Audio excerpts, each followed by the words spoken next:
Deux solutions, la prise classique ou la borne de recharge. Si on opte pour la recharge sur une prise classique, il faut d'abord un câble de type mode 2. Ce mode 2, il est généralement disponible en option chez les constructeurs et pas livré avec la voiture. Pour le reste, l'installation, si elle est conforme, suffit. Maintenant, on va quand même vous conseiller d'opter pour une prise renforcée à même de supporter le débit de courant pendant de longues périodes. Parce qu'effectivement, recharger avec ce câble sur une prise classique, ça prend un peu de temps.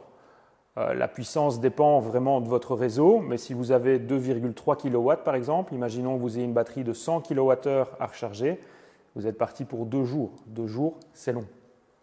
La borne coûte évidemment plus cher qu'une prise renforcée, puisqu'il faut l'installer. Il faut d'abord l'acheter et puis il faut l'installer. En contrepartie, elle vous offre 3 avantages. Premier avantage, c'est qu'elle est sécurisée. Tout se passe ici à l'intérieur de la borne et tout est contrôlé. Le deuxième avantage, c'est qu'aujourd'hui, les bornes sont intelligentes. Elles adaptent la recharge en fonction du trafic sur le réseau et de l'état de saturation de celui-ci. Donc on rechargera principalement aux heures creuses et on utilisera l'énergie quand elle est disponible. Et puis le troisième avantage, c'est bien évidemment la vitesse de recharge. Alors charger sur une borne, ce sera toujours plus rapide qu'avec une prise normale.